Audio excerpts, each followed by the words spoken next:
Olá pessoal! Na primeira parte da nossa aula de hoje, vocês aprenderam um pouco mais sobre juros e em especial sobre o regime de juros simples, certo? Agora é hora de aprender sobre outro sistema de capitalização, o regime de juro composto. Bora lá? Aqui com vocês, professor Wallace Duarte e professor Robson Monteiro.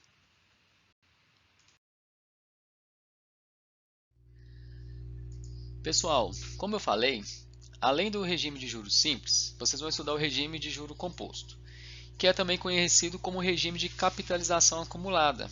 A gente fala que é juros sobre juros. E é utilizado na maioria das transações comerciais e aplicações financeiras.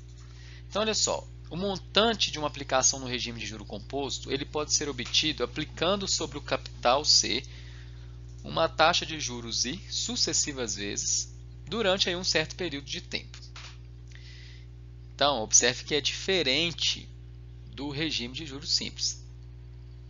No regime anterior de juros simples, a gente sempre vai aplicar a taxa de juros em cima do valor inicial, do capital, que pode ser uma dívida ou um investimento. Isso não muda. Então, sempre vai ser aplicada a taxa sobre esse capital, certo? Aqui no regime de juro composto, já é diferente. Nós vamos aplicar, por exemplo, no primeiro mês. Eu posso considerar o período aí como mês, como ano, como bimestre, como semestre. Aqui só para dar o exemplo, vamos considerar como mês. Então, olha só, vou aplicar a taxa de juros em cima do capital no primeiro mês, certo? Pense que eu estou fazendo um investimento. No segundo mês, a taxa de juros não vai ser aplicada mais sobre o capital, ela vai ser aplicada sobre o capital mais os juros que foram oferidos no primeiro mês. Então, na verdade, ela vai ser aplicada sobre o montante do primeiro mês, resultante no primeiro mês, correto? E assim vai. No terceiro mês, a taxa de juros vai ser aplicada sobre o montante resultante no segundo mês. No quarto mês, a taxa vai ser aplicada sobre o montante resultante no terceiro mês, certo? Por isso que a gente considera aí como juros sobre juros. E assim vai, sucessivamente, beleza? Podemos escrever então uma fórmula para generalizar isso também. Montante então vai ser igual a capital vezes, abre parênteses, 1 mais a taxa de tempo, desculpa, a taxa de juros expressa em decimal, fecha parênteses, elevado ao tempo. Então, olha só, preste atenção. Agora, nós temos a variável tempo no expoente. Então, a ideia de juro composto, ela relaciona-se com a função do tipo exponencial, certo? Para não esquecer, mais uma vez, a taxa de juros ela deve ser sempre expressa na forma decimal, quando você for jogar na fórmula, tá? E deve ser compatível com a unidade de tempo. Nós já vimos isso, mas é bom lembrar, porque senão os cálculos vão ficar todos errados. Certinho?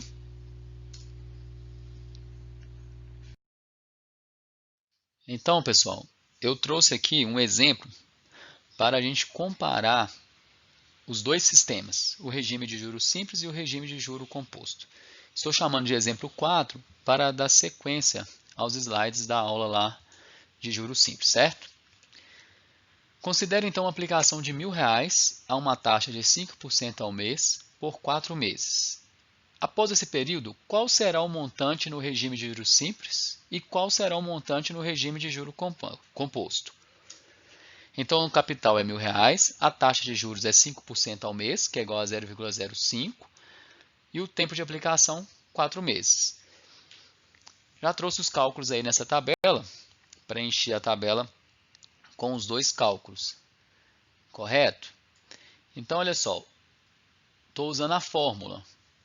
Montante para o regime de juros simples. Montante é igual a capital vezes, abre parênteses, 1 mais a taxa de juros vezes o tempo, fecha parênteses. E a fórmula de montante para o regime de juro composto. Montante é igual a capital vezes, abre parênteses, 1 mais a taxa de juros, fecha parênteses, elevado ao tempo. Lembrando que a taxa de juros a gente sempre vai expressar na fórmula em decimal. E o tempo tem que estar compatível com essa taxa. Aqui no nosso caso, a taxa foi dada ao mês e o período também foi dado em meses, certo? Então tudo ok, só substituir os valores na fórmula. No primeiro instante, logo no início, que a gente está considerando o tempo zero, nós temos aí o capital de R$1.000, então o montante é igual a capital para os dois casos, correto? Depois, para t igual a 1, para o primeiro mês de aplicação, fazendo o cálculo de montante para juros simples, eu vou ter montante igual a R$1.050. E fazendo o cálculo para o regime de juro composto, eu também vou ter montante igual a R$1.050. Beleza? Então, no primeiro mês, vocês podem observar que o rendimento foi igual, certo? Agora, para t igual a 2, no segundo mês, substituindo os valores na fórmula de montante para juros simples, eu encontro aqui R$1.100 como montante. E fazendo a mesma coisa para o regime de juro composto, eu tenho um montante no segundo mês de R$1.102,50. Observem que aqui já começa a dar uma diferença, né? O regime de juro composto me rendeu um pouco mais. Agora no terceiro mês, montante para juros simples, substituindo os valores e calculando, R$1.150 no final do terceiro mês. E para o juro composto, R$1.157,63. E no final do quarto mês, para t igual a 4, eu tenho para o regime de juros simples um montante de R$1.200 e para o regime de juro composto um montante de R$1.215,51. Aproximadamente, tá? Aproximadamente porque a gente trabalha com duas casas decimais, né? Quando a gente está falando em dinheiro, e aí aqui foi arredondado. Olha só, pessoal, no caso do juros simples, eu investi R$1.200, eu investi R$1.000 e ao final de 4 meses eu tinha R$1.200. Então, os juros foram de R$200, certo? No regime de juro composto, eu investi também R$1.000 nas mesmas condições, né, com a taxa de 5% ao mês por um período de 4 meses. E no final desse período, eu retirei R$1.215,51. Então, meu rendimento foi de R$215,51, ou meus juros, né, de R$215,51. Um pouco mais do que o sistema de juros simples. Certo?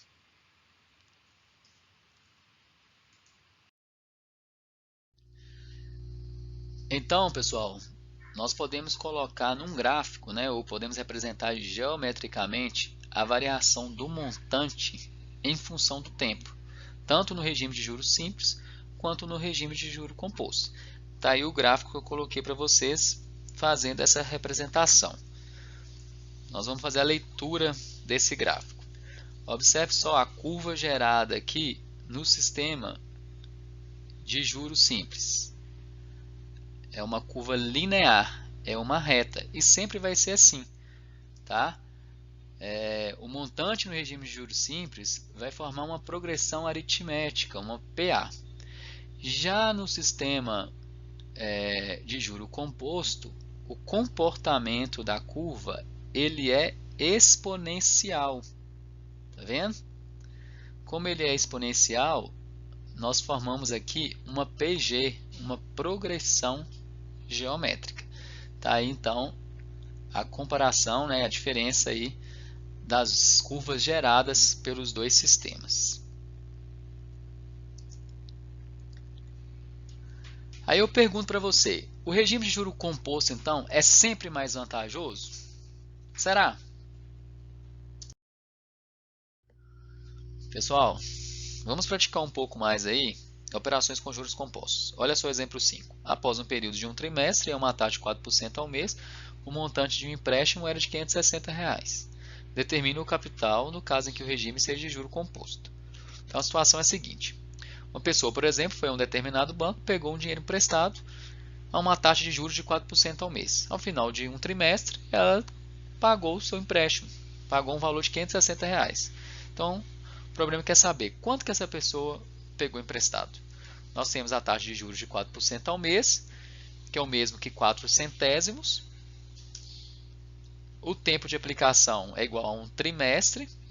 Temos que transformar o tempo em meses, porque a taxa está em meses. Então, um trimestre é igual a 3 meses. E o montante de R$ 560. Vamos jogar esses valores na fórmula para o regime de juro composto. Montante é igual a capital vezes, abre parênteses, 1, mais a taxa, lembrando que a taxa de juros tem que ser em decimal, fecha parênteses, elevado ao tempo. Substituindo os valores, 560 é igual a C vezes, abre parênteses, 1 mais 0,04, fecha parênteses, elevado a 3. Aqui, a gente tem que tomar cuidado, porque precisamos fazer primeiro parênteses para depois resolver a potência, tá? Não esqueça de obedecer às regras matemáticas. Continuando, 560 é igual a C vezes 1,04 elevado a 3. Agora podemos realizar a potência. 560 é igual a C vezes 1,124864.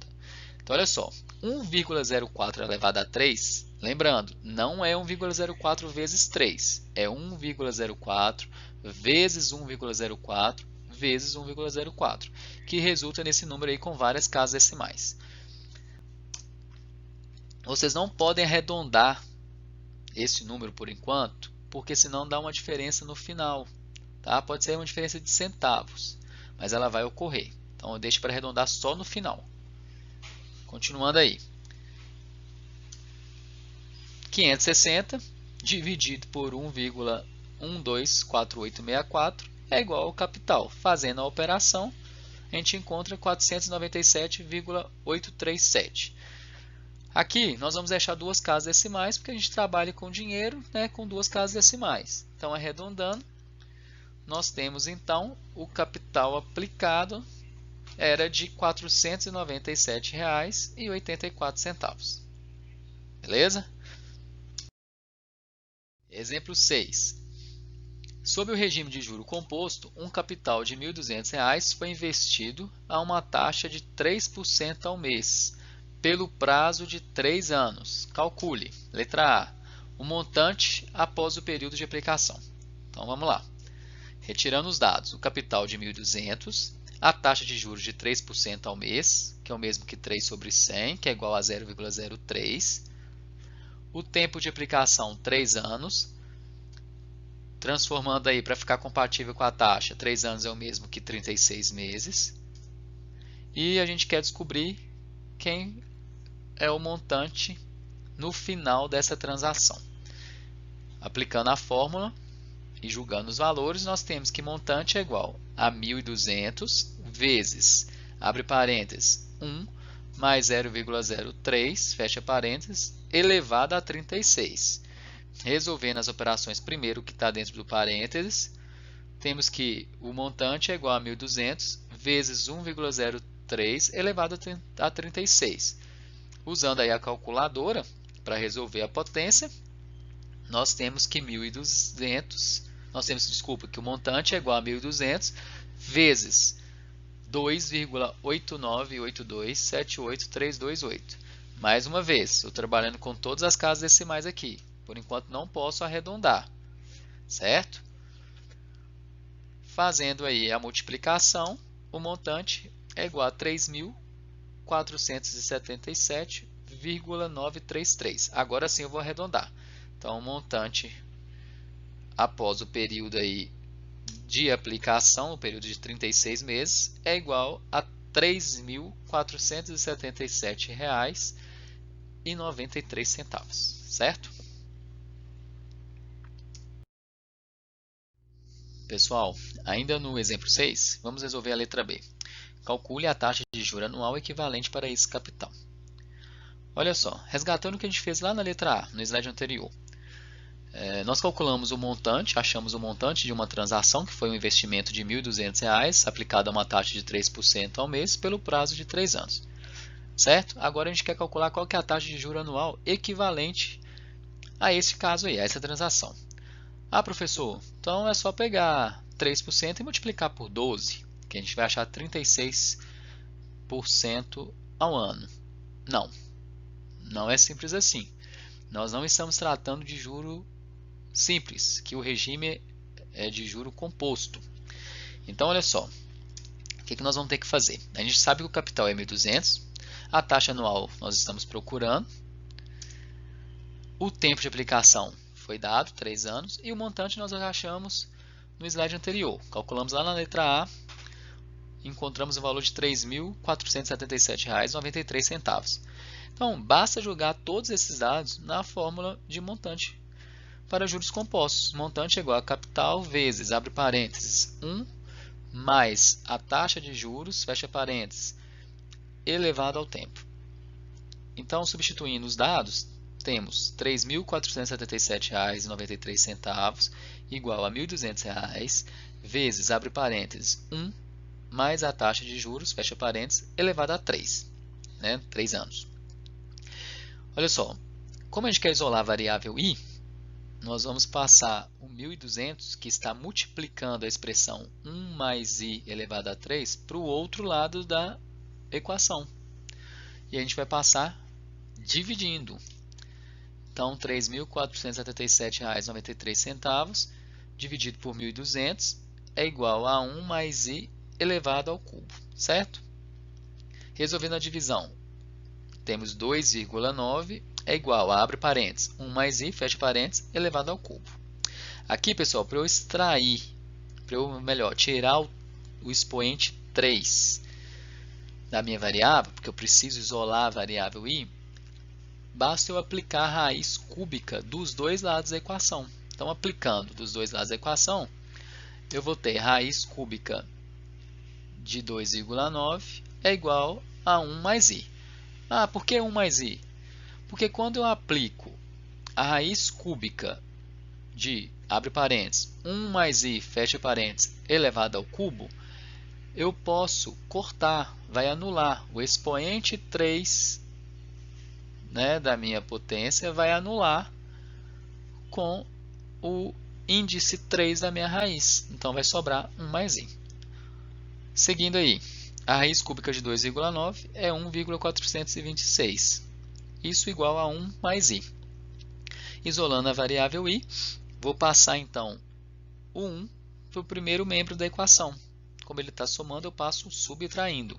1,426 menos 1 é igual a i. Logo, i é igual a 0,426. Para representar a taxa em forma percentual, você já sabe, basta multiplicar por 100, certo? Então, a taxa de juro composto de 3% ao mês é equivalente a uma taxa de juros de 42,6% ao ano, para esse caso aí. Certinho? Então, vocês viram, não basta pegar os 3% e multiplicar por 12 meses, que seria um ano, porque daria 36%. E olha o resultado aí, 42,6% ao ano. Aqui é juro composto. Não é o regime de juros simples. Então, a gente não pode fazer simplesmente dessa forma aí. Tem que montar todo o cálculo para poder encontrar o resultado correto. Vamos resolver o exemplo 7. Investindo certo capital a juro mensal de 7% no regime de juro composto, após quanto tempo, no mínimo, obteremos o triplo do capital investido? Bem interessante essa questão. Aqui eu quero encontrar o tempo de aplicação. Então, em quanto tempo eu vou ter 3 vezes o valor que eu investi a uma taxa de 7% ao mês? Se eu chamo o capital de C, 3 vezes C corresponderá ao triplo desse capital, que é o meu montante. Então, M é igual a 3C. A taxa aí já viu 7% ao mês, que é o mesmo que 0,07. Julgando na fórmula de montante para juro composto, nós temos que 3C é igual a C vezes, abre parênteses, 1 mais 0,07, fecha parênteses, elevado a t. Aqui, pessoal, eu posso cortar a variável t, porque ela aparece dos dois lados da equação, então elas se anulam. Beleza? Então, 3 é igual a 1,07 elevado a t, porque eu fiz a soma aí dentro do parênteses. Olha só, a variável t, então, a incógnita t, aparece no expoente. Aí, para resolver essa equação, eu preciso usar logaritmos. E vocês viram logaritmo no primeiro ano do ensino médio. Estão lembrados? Então, olha só. Como que eu vou fazer para resolver isso? Eu vou aplicar logaritmo de base 10 nos dois lados da equação, certo? Então, eu vou ter logaritmo de 3 na base 10 é igual ao logaritmo de 1,07 elevado a t na base 10. Não é comum escrever a base quando o meu logaritmo for decimal, né? For base 10. E aí a gente vai fazer a leitura. Logaritmo de 3 é igual ao logaritmo de 1,07 elevado a t. Mas entende-se aí que está na base 10. E aí, para sair daí, eu preciso aplicar algumas propriedades dos logaritmos. Tem uma propriedade que fala o seguinte: o logaritmo de uma potência é igual à multiplicação do expoente dessa potência pelo logaritmo da base da potência. Então, no segundo membro ali da minha equação, eu vou pegar o expoente t e vou passá-lo multiplicando a minha base. Então, olha só, usando aí a propriedade, eu vou ter que logaritmo de 3 é igual a t vezes logaritmo de 1,07, certo? Agora eu consigo isolar a minha variável t. Isolando t, eu vou passar o logaritmo de 1,07 para o outro lado da equação. Então, eu tenho logaritmo de 3 dividido por logaritmo de 1,07. Aqui eu vou ter que usar uma calculadora para poder me auxiliar. Fazendo aí os logaritmos, eu encontro esses números aí cheios de casa decimal. Então, eu tenho que t é igual a aproximadamente 16,24, arredondando aí 17 meses. Então, eu vou precisar, pessoal, de no mínimo 17 meses para obter 3 vezes o valor que eu investi. 17 meses é o mesmo que 1 ano e 5 meses. Tranquilo? Pessoal, agora eu vou voltar naquela pergunta lá do início da nossa aula. Será que o regime de juro composto é sempre mais vantajoso? E aí, o que vocês acham? Eu trouxe aqui de novo o gráfico que representa o comportamento dos dois regimes. Então, aqui eu tenho o valor futuro, que é o montante, em relação ao tempo. De vermelho está o comportamento linear do sistema de juros simples. E em azul, o comportamento exponencial do sistema de juros compostos, certo? Às vezes, pessoal, fica aí a falsa impressão, eu não sei se é porque a gente estuda primeiro o regime de juros simples para depois estudar o de juro composto, de que o sistema de juros compostos é sempre mais vantajoso, mas isso não é verdade, tá? Olha só, quando o período da aplicação não for inteiro, esse período aí pode ser um mês, pode ser um ano, pode ser um bimestre, tá? Pode ser um semestre, vai depender aí da nossa taxa, se ela tiver ao mês, se ela tiver ao dia, se ela tiver ao ano, se ela tiver ao bimestre, certo? Então, quando esse período não for inteiro, se não for inteiro é porque ele é menor do que 1. Vai ser mais vantajoso aplicar no regime de juros simples. Beleza? Dá para ver aqui pelo gráfico, certo? Quando esse período for exatamente 1, nós até vimos lá no exemplo que eu fiz da comparação entre os dois regimes. No primeiro mês lá, os valores do montante eram exatamente iguais. Pode observar aqui no gráfico, olha só. Eles se encontram nesse mesmo ponto. Beleza? Então, aqui não vai fazer diferença um ou outro. E a partir disso, a partir de um período maior do que 1, vai ser mais vantajoso, então, investir num regime de juros compostos. Certo?